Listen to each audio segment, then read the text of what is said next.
Okey, Assalamualaikum warahmatullahi wabarakatuh semua. Alhamdulillah. Seperti kita janjikan, minggu ini adalah minggu yang kita buat khusus untuk kepada semua pengguna-pengguna, pelajar-pelajar yang sudah pun ada melanggan Rak Maya Blink. Rak Maya Blink ni sikit saja lagi dan ada ramai sangat yang tanya boleh atau tidak pengguna luar, orang luar baca. Boleh tak? Saya bukan pelajar sekolah.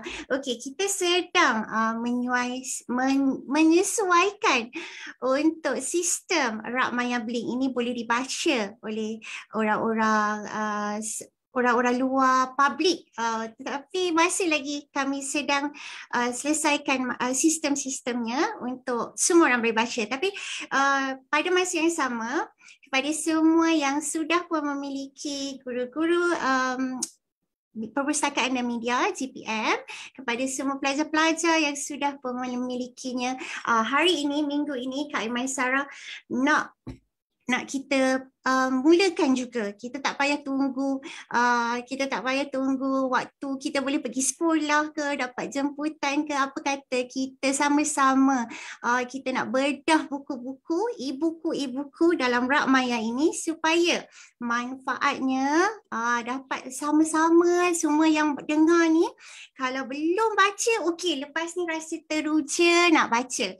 Kalau sebelum ni belum tahu, lepas ni rasa okey, saya nak kena buka Rak Maya sekolah masing-masing dan mula untuk menelaah semua informasi ini.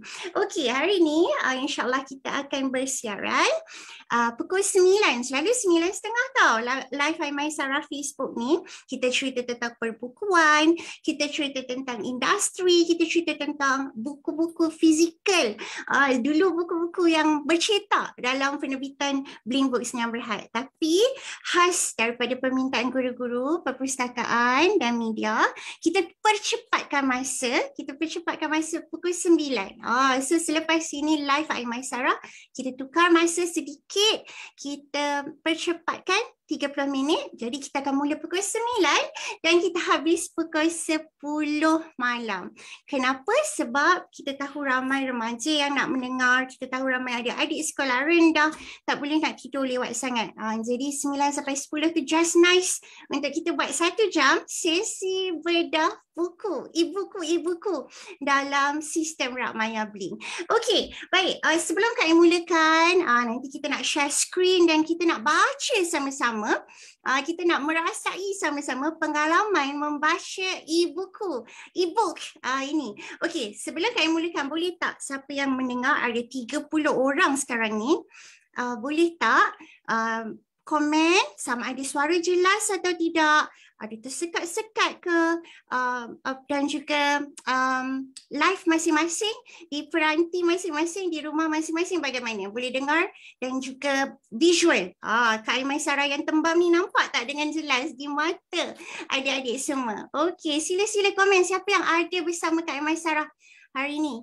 Kita ada okey, kita ada Puan Ami ada di sini. InsyaAllah Puan Ami juga nanti minggu-minggu seterusnya, bukan Kak Aimaisarah saja yang akan bercerita tentang e-book ni. Kita ada sekarang ni sudah ada 237 e-book dalam Rak Maya sekolah masing-masing. Jadi kalau sekolah kena PDPR ke, tiba-tiba kes meningkat, dah 20,000 kes Omicron dah berleluasa dan kemudian kita kena mula PDPR di rumah kembali, tapi perpustakaan fizikal sekolah tak boleh pergi, tak ada alasan.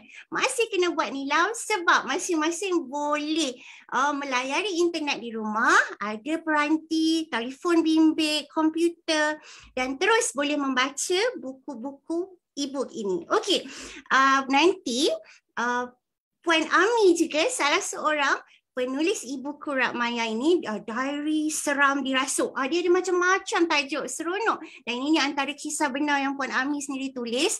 InsyaAllah Puan Ami pada minggu-minggu seterusnya akan bersama kita pula. Tapi minggu ni, minggu Kak Ain dulu.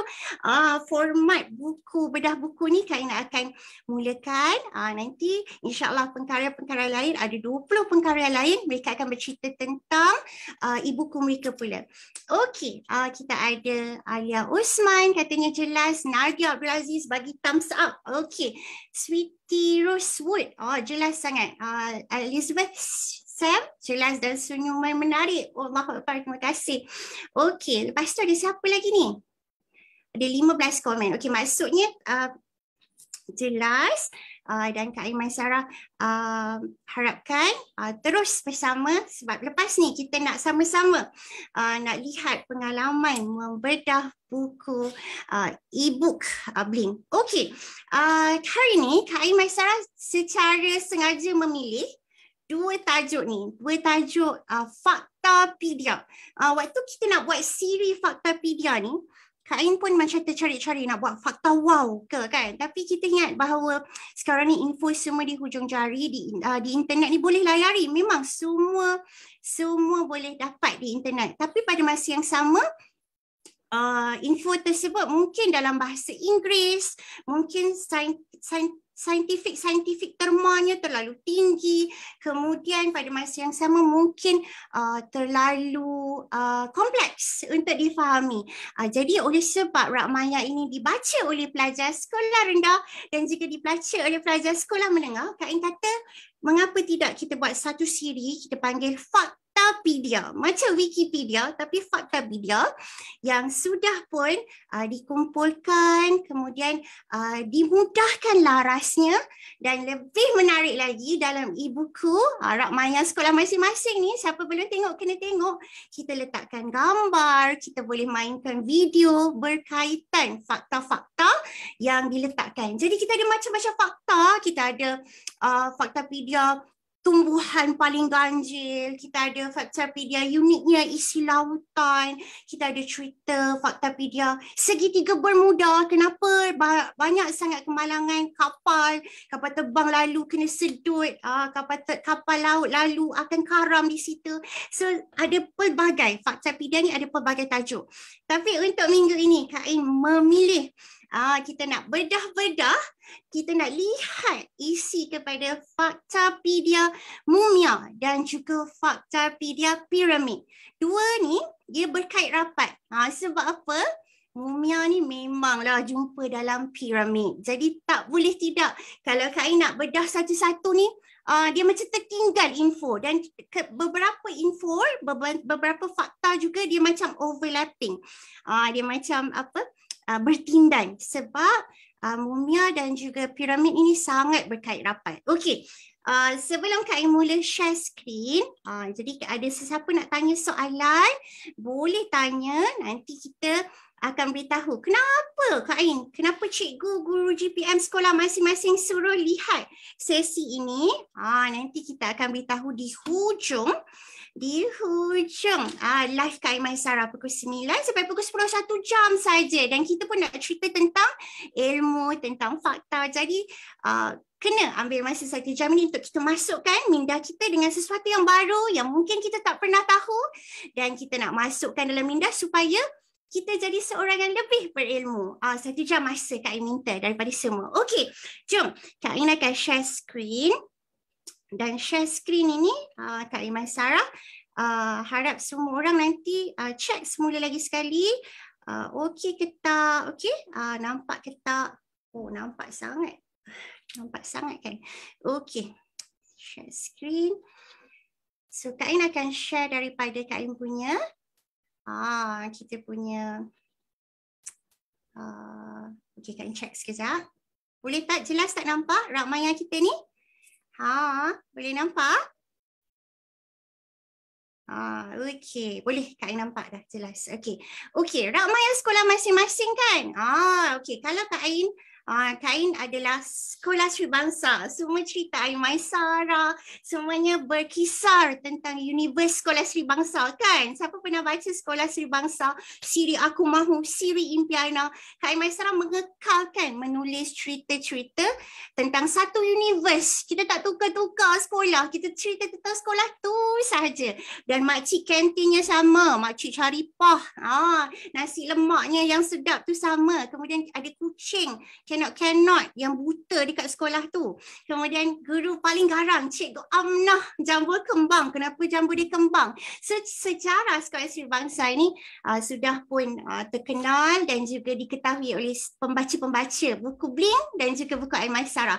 So rak maya sekolah Kak Ain, Sekolah Sri Bangsa. Tapi tengoklah rak maya sekolah masing-masing. Ada sekolah menengah Sultan Ismail, ada SK Pasir Gudang, sesuaian dengan sekolah masing-masing. So nama rak maya dan juga logo sekolah ada di atas sekali. So Kak Ain daripada Sekolah Sri Bangsa.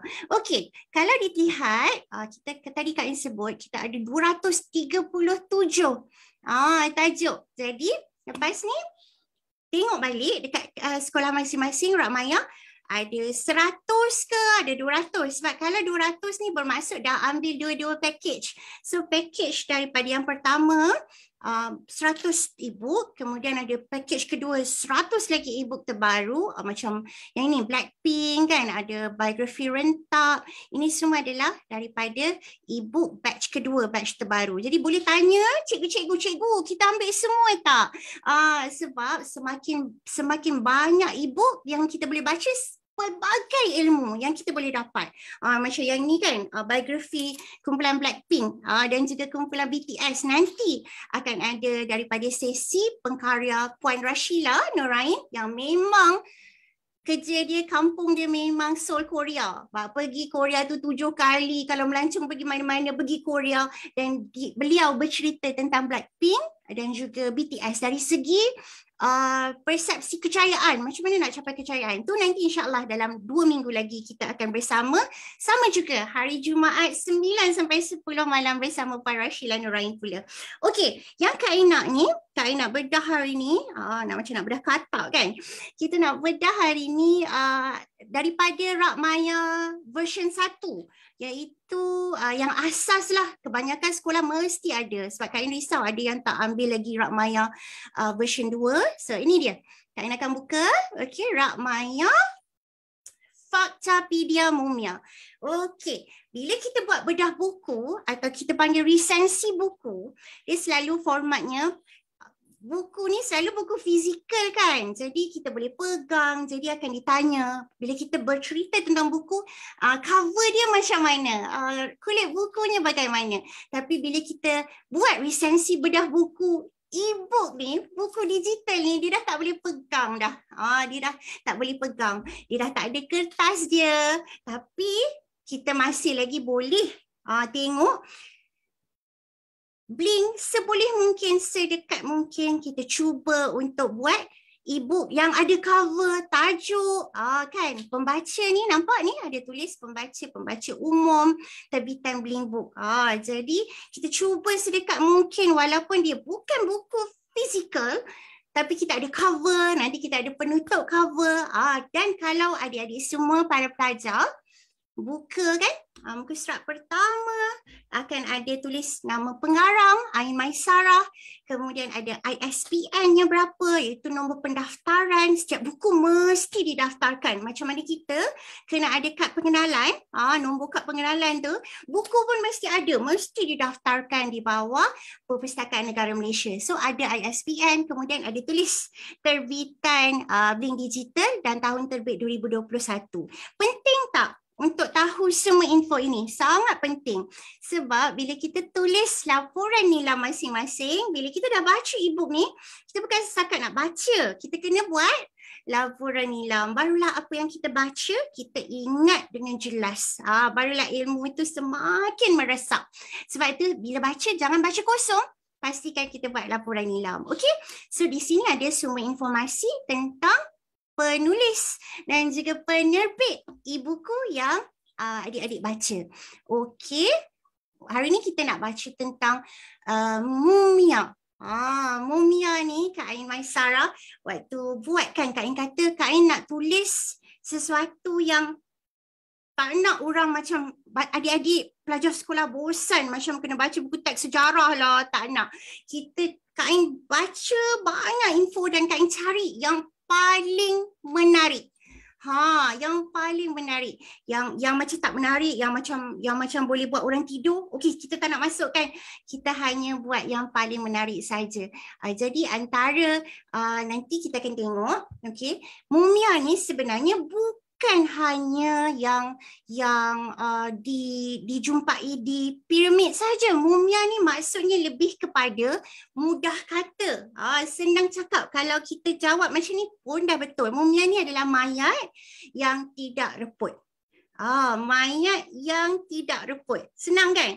Maksudnya kalau dia tu dah mati 1000 tahun lepas, bila jumpa buka balik gali kubur, tengok masih lagi tubuhnya tu tak hancur. Dia masih utuh lagi, nampak lagi macam daging dia masih melekat, masih lagi rupa manusia. So itulah definisi mudah kalau nak cakap mumia tu apa. Kalau ada orang tanya, adik tanya, kan, ada kawan tanya, senang jawab, mumia adalah mayat tidak reput. Dan selalunya mumia ni memang lebih ramai yang kata, kalau mumia mesti jumpa dalam piramid. Tidak semestinya. Nanti kita bagi tahu dekat mana lagi ada mumia. Okey, so pengenalan sangat penting untuk kita tahu tentang mumia ni. Kak Ina ada tulis pengenalan dan kita pun kalau perasan e-buku ni kita buat, boleh tengok masing-masing, boleh nampak ada gambar kan, dan sumber foto ni dekat mana pun kita letakkan supaya kalau ada yang nak tahu lebih lanjut, nak cari lebih lagi, nak dapatkan informasi lebih lagi, kan, sebab menarik lah, saya nak tahu lebih lanjut, boleh terus pergi ke laman web tersebut. Sebab tu seronok sangat bila kita menggunakan e-buku ni, dia pengalaman membaca yang berbeza, pengalaman membaca yang baru. Okey, kat sini Kak Ain mulakan dengan memberitahu mumia bukanlah berasal daripada Mesir seperti kebanyakannya orang sangka. Sebenarnya mumia yang pertama, kan, budaya awet mayat ni supaya mayat ni tak hancur, yang pertama sekali, the first one, kat mana tu, kat mana, daripada first lagi Kak Ain dah tulis, berasalnya bermula daripada Peru. Peru ni dekat dia punya padang pasir Atacama. Atacama ni dia punya mayat tak hancur sebabnya cuaca tu panas kering, jadi bila letak dan dikuburkan di situ, mayatnya tak hancur.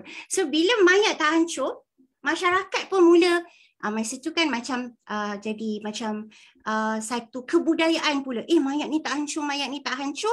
Mereka mula hias mayat tu, dia letakkan rambut palsu sebab nak nampakkan rupa manusia kan. Jadi dia cat badan supaya nampak kekal cantik. So sebenarnya mayat di padang pasir Atacama ni dijumpai lebih 2000 tahun lebih awal daripada mumia di piramid. Jadi lebih awal lagi. Maknanya kalau cakap mana siapa pioneer, siapa founder, siapa pemula, bukanlah mumia dekat Mesir, tapi mumia di padang pasir Atacama. Okey, 2000 tahun lebih awal, lebih cepat kan. Okey. So sebenarnya kalau yang dekat Mesir ni dia lebih kepada sesuatu ritual yang dibuat untuk mengawet, mengekalkan rupa paras raja-raja mereka. Masa tu raja mereka lebih senang dikenali, Raja Firaun. Dia nak hidup selama-lama. Dia rasa dia akan berada di dunia nirvana yang kekal selamanya. Jadi dia buat rumah dia piramid, kan, piramid yang sangat gah, dan kemudian diri dia bila dah mati diawet dan dimasukkan di rumahnya yang selamanya. Tapi kat sini Kak Ain letak lagi info yang menarik, iaitu sebenarnya nak awetkan mayat ni sangat mahal. Sebab tu kalau di Mesir hanya raja-raja sahaja yang boleh. yang boleh buat ni. Kita kalau macam orang biasa ni hancur sajalah mayat. Kalau meninggal dunia, tanam hancur. Tak adalah lagi. Tapi kalau raja boleh nampak anak cucu cicit dia boleh nampak lagi Firaun ni macam mana, Firaun yang itu macam mana kan. Sebab mereka mempunyai berlebih-lebihan kewangan yang membuatkan mereka boleh mengawet mayat mereka. Okey. Siapa yang dah baca kan? Ni Kak nak tunjuk ni, kita boleh baca sama-sama ni. Kan dia kata kalau diikutkan kos nak mengawet mayat ni RM15,000. Pada masa dululah. Sekarang ni lagilah kan. Harga ayam pun naik, telur pun naik, roti gardenia pun naik. Kain pasti harga untuk awet mayat kalau nak jadikan mumia zaman sekarang lebih mahal lagi. Tapi zaman dulu RM15,000 bersamaan, berkadaran begitulah. Okey.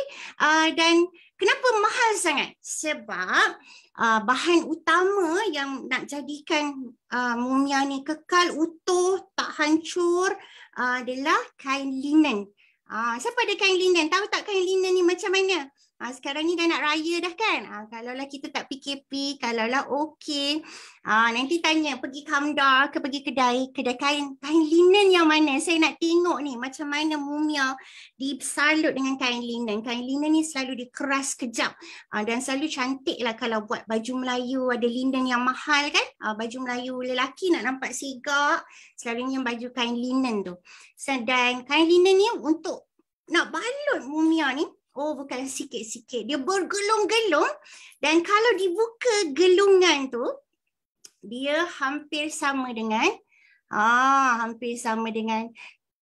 padang tenis. Buka gelungan tu maknanya terlampau banyak kain yang digunakan.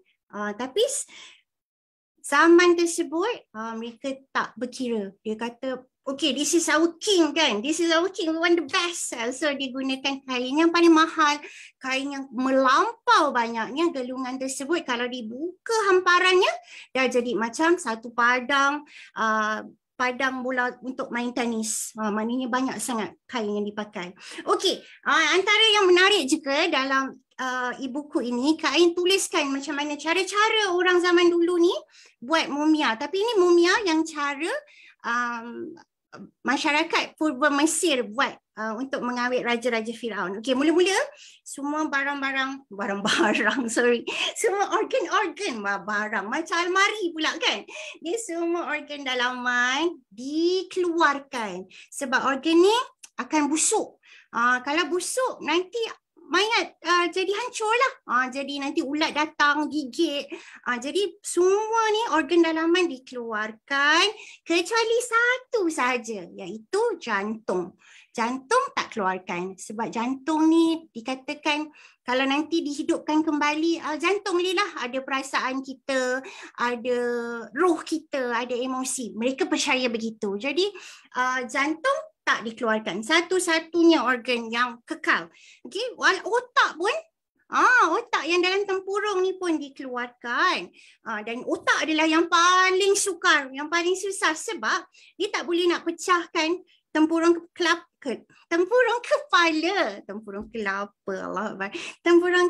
ni tak boleh pecah sebab nanti hilanglah kan struktur asas kena ada supaya nampak kekal dan tak reput.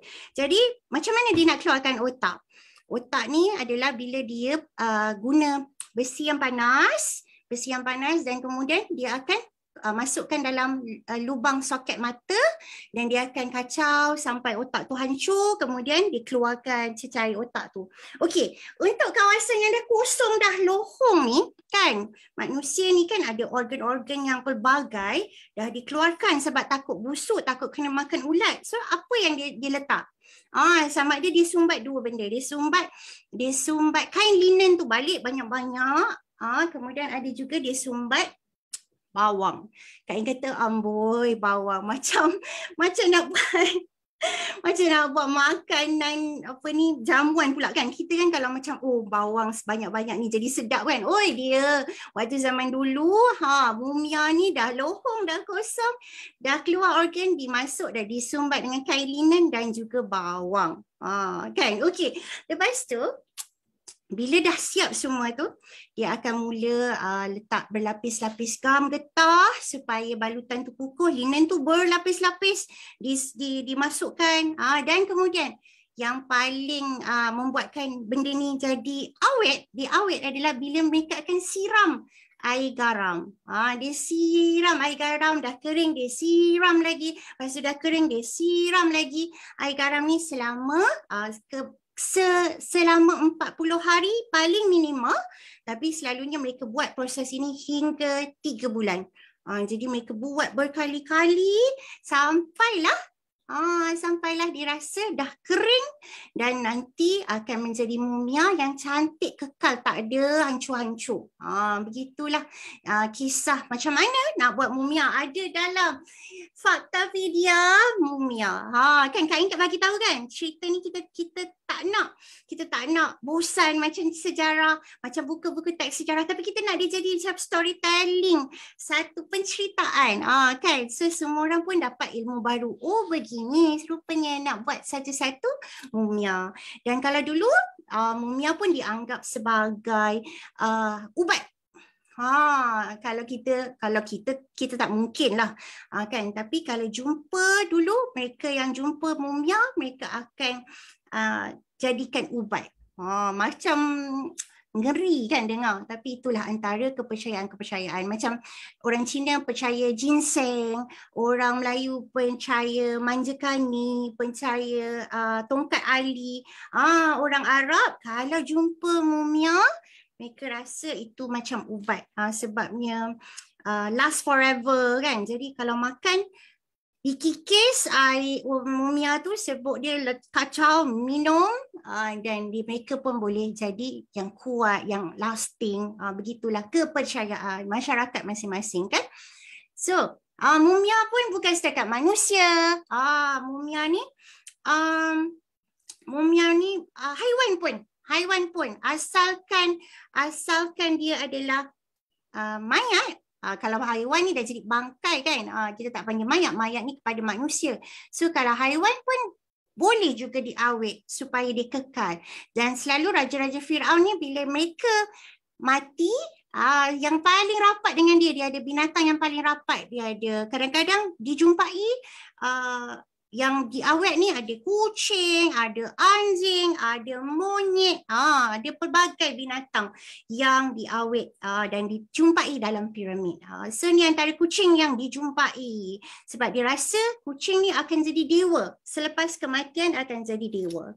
Alright, okay. Zaman sekarang kan, kita ingat dulu je kan orang awet-awet ni. Sebenarnya zaman sekarang pun ada perkhidmatan kan, kita macam sayang sangat dengan kucing Oyen kita ni.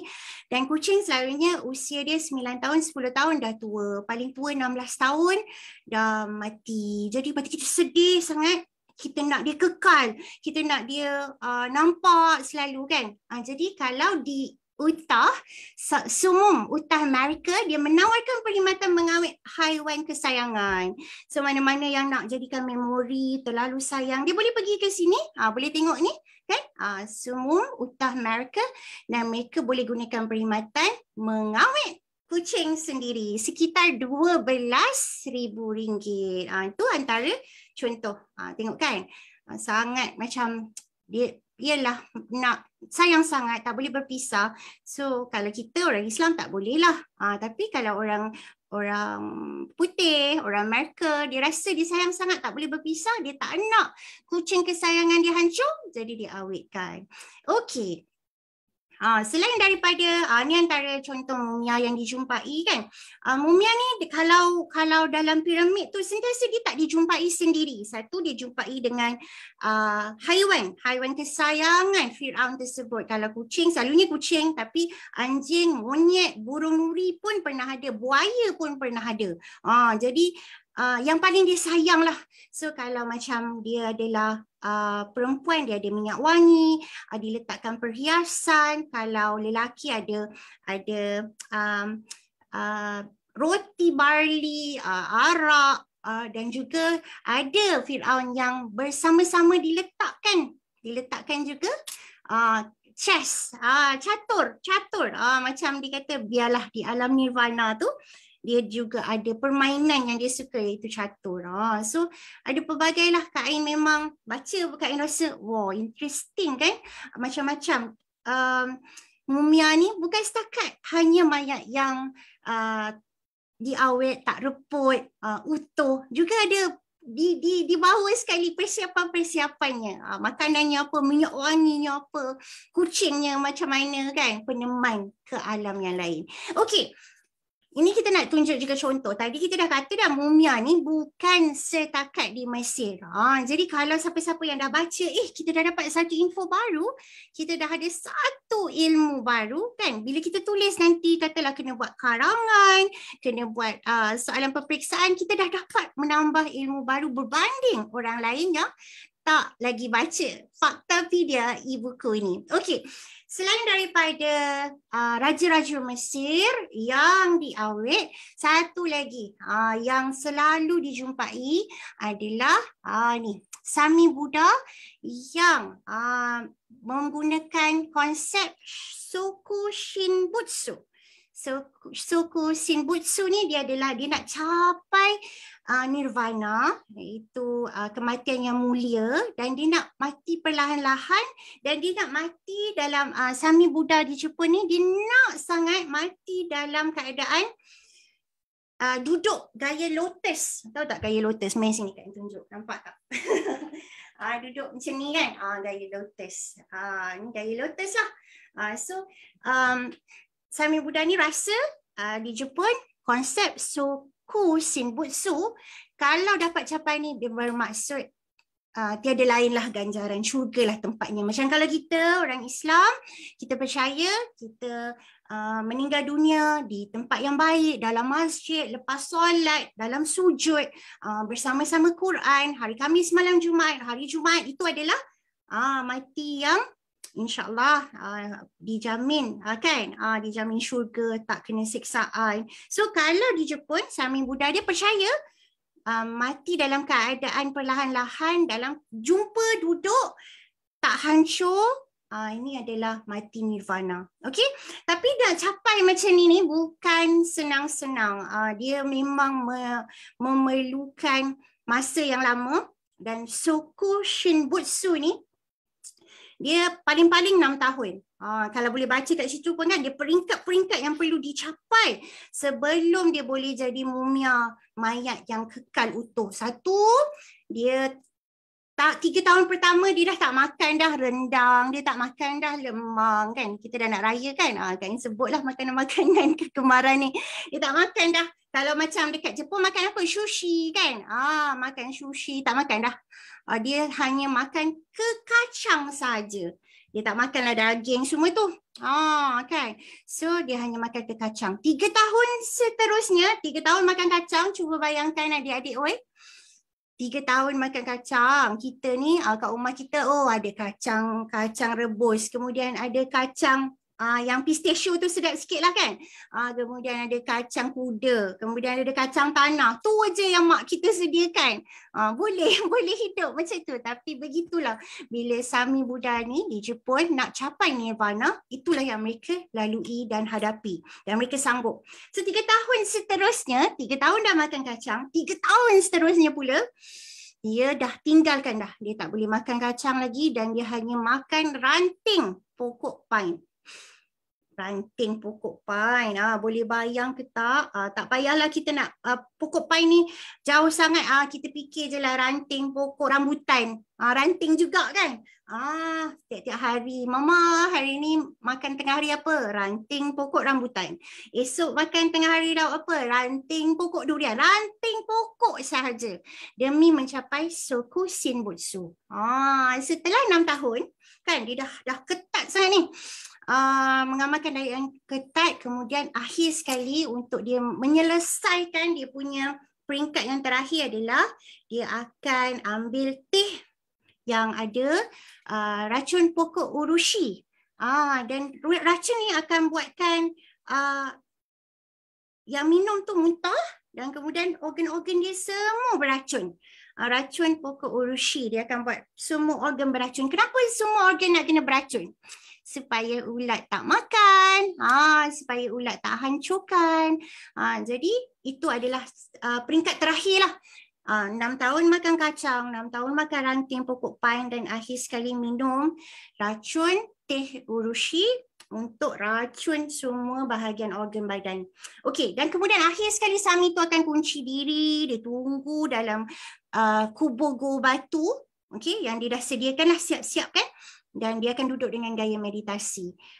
Dan dia akan ada loceng, dia pegang, dia bunyi. Setiap hari bila loceng tu bunyi, maksudnya hidup lagi.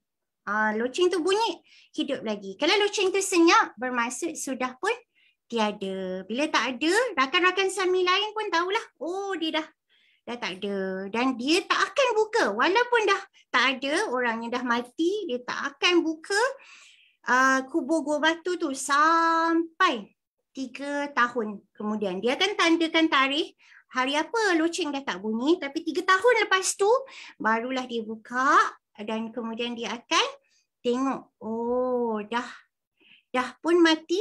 Dan adakah mayat tu lepas 3 tahun adakah capai yang dia nak capai nirvana tu, adakah capai reput ataupun capai dapat kekal duduk dalam keadaan lotus dan mayatnya tak reput.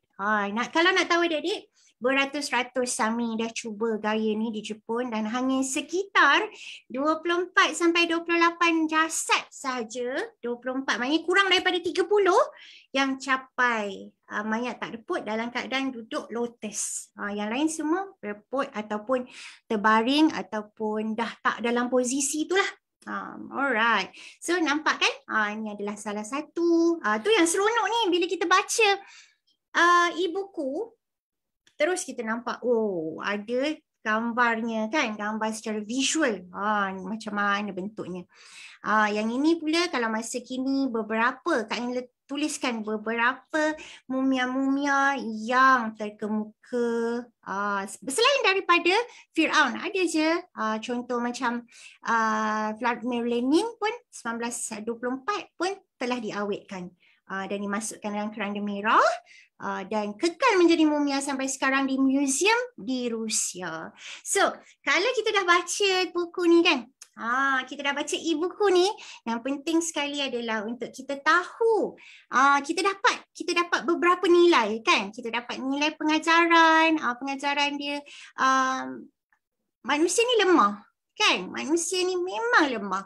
Bila mati semua orang akan membusuk. Walau macam mana pun cuba cara, pelbagai cara. Nak awet lah, nak letak macam-macam lah, letak bawang lah, linen lah. Tapi sebab manusia ni lemah, kita akan busuk, kita akan kembali kepada tanah. Kan, kita akan bersepati balik dengan tanah walau bagaimana hebat pun kita. Jadi nilai pengajaran ni sangat jelas. Kalau kita dah baca, senang sangat nak tulis laporan nilai sebab semua e-buku dalam Blink kita dah tulis terus nilai pengajaran. Kan? So selain daripada nilai pengajaran ada apa? Nilai daripada segi akademik, macam baca subjek sejarah, macam baca buku teks tapi dalam bentuk storytelling. So Kak Ain harap semua orang boleh cuba baca sekali lagi. Tadi Kak Ain dah letakkan semua poin-poin yang penting dan semua orang boleh nampak. Ni muka surat ni. Muka surat dia 31 muka surat dan hujung sekali ada cover tadi, ni cover belakang. Terima kasih kerana telah membaca e-book daripada Blink. So ini adalah tentang Faktapedia Mumia. Kak Ain buka dulu soalan. Siapa nak tanya soalan boleh tanya soalan atau nak bagi tahu pengalaman. Pernahlah Kak Ain, saya dah pernah pergi Mesir, saya dah pernah nampak kan, saya dah pernah pergi museum yang mana ada mumia. Boleh komen di bahagian komen dan nanti Kak Ain bacakan. Ini Kak Ain nak tunjuk ni. Kita dah bedah e-buku pertama, Faktapedia Mumia. Menarik tak? Mestilah menarik sebab Kak Ain dah baca banyak-banyak tentang mumia dan Kak Ain ambil the gist. Kak Ain ambil segala ibu yang paling menarik, yang paling membuka minda, yang Kak Ain rasa Kak Ain nak tahu. Dan Kak Ain kumpulkan dalam satu e-book. Jadi adik-adik semua dah tak payah susah-susah research. Kak Ain dah tolong researchkan dan kompilasikan menjadi satu e-buku kan. Oh, Amir Danish kata, boleh tak saya nak habiskan page last tu, nak baca. Amir Danish, bacalah dekat Rakmaya Sekolah masing-masing. Sebab kalau nak tahu, setiap sekolah ni, kita dalam sistem Blink, kita boleh rekodkan sekolah mana yang baca eyeballs, siapa yang baca tak boleh sebab kita tak letak password kan. Setiap buku e-book boleh dibaca tanpa letak password. Kenapa? Sebab kami takut sekolah rendah darjah 1 nanti ketuk pintu GPM, ketuk pintu bilik guru perpustakaan, cikgu, saya lupa password saya nak buka Rakmaya. Boleh tak bagi tahu password? Jadi satu hal guru-guru GPM nak layan. So Rakmaya Blink ataupun Rakmaya Sekolah masing-masing tak ada password kan? Boleh terus klik dan baca. Jadi itulah kelebihannya. Alright, okay. Amir sambung baca di Rakmaya Sekolah masing-masing. Okey, Kak Ain nak buka yang kedua. Yang kedua tadi kita kata kita nak bedah Rakmaya. Mumia ni dia sentiasa berkait dengan piramid. Mana piramid ni? Kita ada. Tengok ni macam-macam. Segitiga Bermuda, faktor pedia penahanan ugyur pun menarik sangat. Kak Ain sebenarnya kalau Kak Ain suka yang ni. Faktor pedia Misteri Korea Utara pun best sangat. Best. Nanti kita akan buat satu lagi. Tapi kita buat dulu yang hari ni yang kita dah janjikan. Faktor pedia piramid. Kan. Okey. Kita mulakan. Sebagaimana membaca buku-buku yang lain, kita mulakan baca buku ni dengan niat. Satu, nak tambah ilmu, jadikan kita orang yang lebih berilmu, berpengetahuan. Barulah kita akan baca dengan semangat. Barulah kita akan baca dengan rasa teruja, nak tahu apa ilmu baru yang saya nak dapat. Jadi kita kena macam letakkan, pasangkan, bukan pasang kuda-kuda, tapi pasangkan niat nak membaca kerana nak menambah ilmu pengetahuan baru yang bermanfaat yang saya boleh gunakan dalam hidup sehari-hari, dalam isi peperiksaan, dalam bercerita dengan adik-adik saya kan, dalam kehidupan seharian. Dan yang lebih penting lagi nak dapatkan pengajaran supaya dalam hati kita ni kita tahu. Macam tadi pengajaran Mumia, manusia ni lemah, semua akan mati, sebenarnya semua akan hancur, sampai kita perlu berbuat pelbagai cara kononnya nak mengekalkan hidup di dunia ni, tapi tak boleh sebab sentiasa manusia akan mati dan hancur. Okey, jom kita mulakan dengan fakta pedia piramid. Fakta pedia piramid sama. Konsep muka surat pertama mesti ada semua info. Jadi kalau nak buat laporan nilam senang sangat. Tak payah tanya cikgu kan. Ada yang nanti cikgu pengarang nama siapa, sampai cikgu message balik Blinkbook. Siapa pengarang ni, anak murid saya tanya. Dan dia mesti ada. Setiap e-book di muka surat, kalau tak ada dekat depan, tengok muka surat pertama. Ada pengarang, pengarang Aimaisarah, nombor ISBN-nya berapa dan terbit tahun 2021. Okey. Ni isi kandungan. Isi kandungan ni buatkan kita kata, kita nak baca ni lah muka surat. Piramid macam peti sejuk, muka surat 21. So kita boleh flip terus sampai muka surat 21. Tak ada masalah. Kan. So sekarang ni kalau nak tahu Kak Aimaisarah sedang dalam usaha. Kita dah buat Rakmaya 1.0, Rakmaya 1.0. Kemudian kita dah buat Rakmaya 2. Kemudian ada Rakmaya 3 daripada pengkarya sekolah, daripada Perkampungan Penulis Muda Kebangsaan. Yang tulis ni 16-17 tahun, kawan-kawan sekolah, adik-adik. So sekarang nanti Kak Ai nak buat Rakmaya 4. Rakmaya 4 ni apa tahu? Game book. Buku game. So macam bila kita baca, kita kena lalu kiri ke kita kena lalu kanan. So kita klik kiri ke kanan. Kalau kita kena masuk gua ke kita kena terjun sungai. Klik, boleh pilih mana laluan cerita yang kita nak. So itu sedang dalam pembangunan. Nanti cikgu nanti cakap dengan cikgu. Blink kata dia lepas ni ada Rak Maya game book. Jadi bila nak dapatkan? InsyaAllah sedang dalam pembangunan. Okey, so sini kalau kita perasan, kita nak tunjukkan Rak Maya piramid. Ni tajuk utama dia. Tajuk utama dia macam buku kan? Sama macam buku. So tajuk utama piramid ni dia adalah segitiga misteri yang sebenarnya Kak Ain tak pasti, tapi kalau Kak Ain pun dulu waktu kecil-kecil, Kak Ain rasa piramid ni macam dibina oleh alien, makhluk asing. Takkanlah manusia boleh angkat berat-berat, buat tinggi-tinggi. Dulu tak ada traktor, tak ada jengkaut, tak ada semua peralatan-peralatan crane. Macam mana mereka angkat kan? Tapi itulah, walaupun teori konspirasinya mengatakan alien, tapi dah tunjuk dah ahli arkeologi, ahli kaji bumi dah kata dah memang sebenarnya adalah binaan manusia. Dan kalau nak tahu sama juga macam mumia, dia bukannya bermula di Mesir kan. Ramai yang sangka macam tu. Yang sebenarnya kalau nak kata piramid ni antara yang lebih banyak piramid. Bukan Mesir tapi Sudan. Sudan ada 220 piramid tapi dia kecil-kecil. Dia macam tombstone. Dia kecil-kecil. Tak sebesar, tak segah, tak setinggi piramid Mesir tapi lebih banyak lagi di Sudan.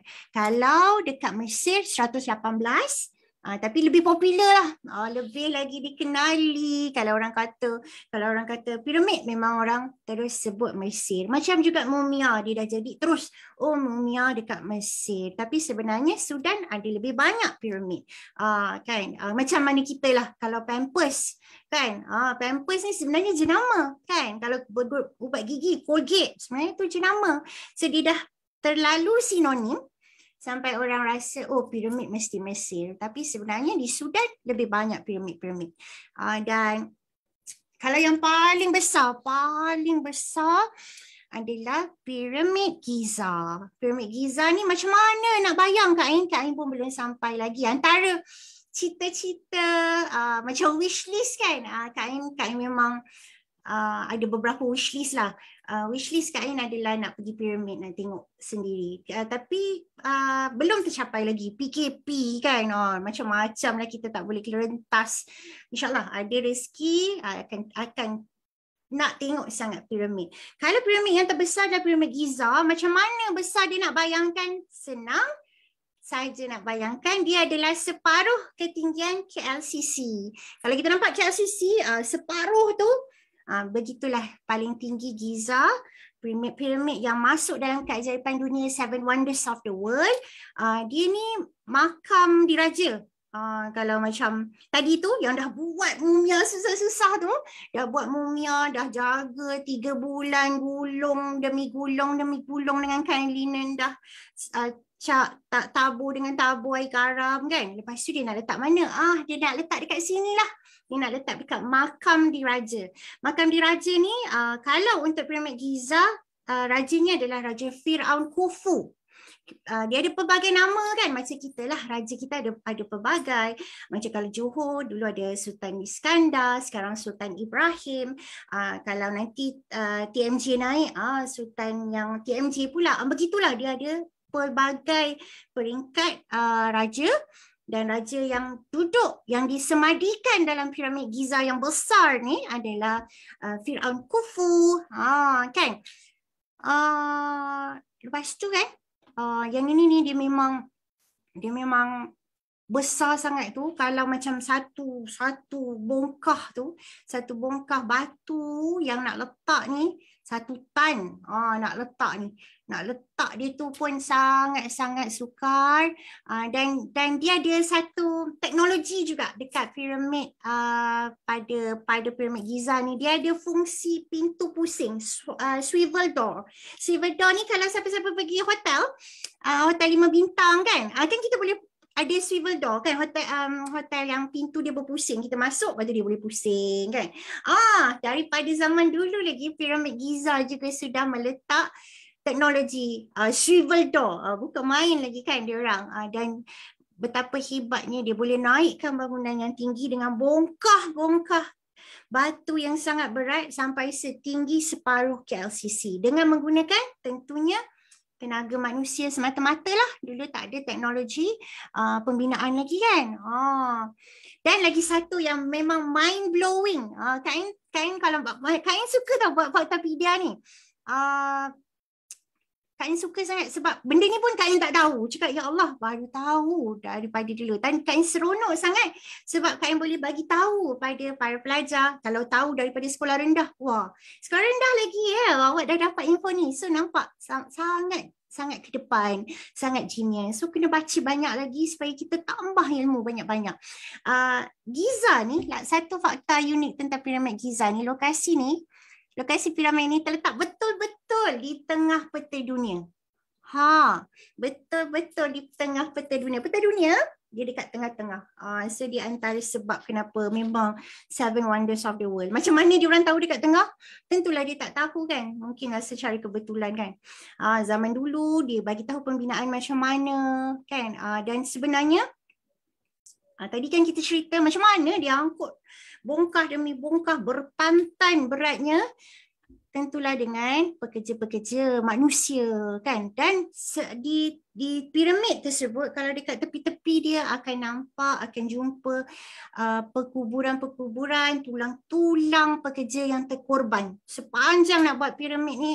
Dan kalau mereka lihat, ahli arkeologis kaji bumi ni ambil mayat-mayat pekerja ni. Mayat pekerja ni tak kena, macam mana nak kenal Kain? Mayat pekerja ni taklah kena sarung dengan linen tadi tu yang mahal sampai RM15,000 ni. Dia adalah tulang-tulang yang dah hancur tinggal tulang kan. Dan tulang-tulang mereka ni selalunya dah bengkok, bahagian sendi dia bengkak sebab kerja yang sangat berat dan membuatkan kita tahulah kerahan tenaga secara maksimal telah dilakukan demi nak siapkan piramid kan. So itulah antaranya kubur-kubur yang dijumpai di sekeliling piramid. Kan, okey. Piramid dengan Sudan dengan Mesir ni pun sama fungsi. Dia adalah makam raja kan. Dan ditemani. Tu yang Kain kata tu. Dia punya orang panggil perkaitan info tu sangat rapat antara faktapedia Mumia dengan faktapedia piramid. Dia tunjuk mesti ada catur yang diletakkan, kemudian ada binatang-binatang yang juga diawet. Dan kalau nak tahu piramid ni dan macam peti sejuk. Dia membuatkan struktur bangunan tu yang bila dia buat dalam keadaan tiga segi kan, membuatkan matahari tu tak boleh nak meletakkan haba, dia tak serap haba. So suhu dalam piramid ni adalah sekitar 20 darjah Celsius. 20 darjah Celsius macam pendingin hawa lah. Macam Kain pun pakai sekarang 23 darjah Celsius. Pun dah sejuk kan. Tapi dia sekitar 20 darjah Celsius. So sangat mengagumkan. Sebab Mesir ni memang panas, selalunya cecah. Dekat luar dah 50 darjah Celsius. Macam masa Kain buat umrah dekat Mekah. 49, 50 memang menitik-nitik air peluh kita. Memang panas sangat. Tapi bila dalam piramid rupanya struktur tu telah membuatkan dia jadi sejuk. Tu yang hebat tu. Dan akhir sekali kan, kalau nak lawat piramid, inilah. Boleh tak lawat? Boleh. Kain memang antara cita-cita. Boleh tengok gambar ni, boleh jalan dekat bongkar-bongkar. Kan? Dia bukan macam kita. Kita punya dinding bilik kan, kata di simen. Tak. Dia macam diatur-atur je. Diatur-atur dan boleh jalan bongkar-bongkar, dia besar-besar. Dan dia Kain rasa memang satu pengalaman yang sangat menarik lah. Kan?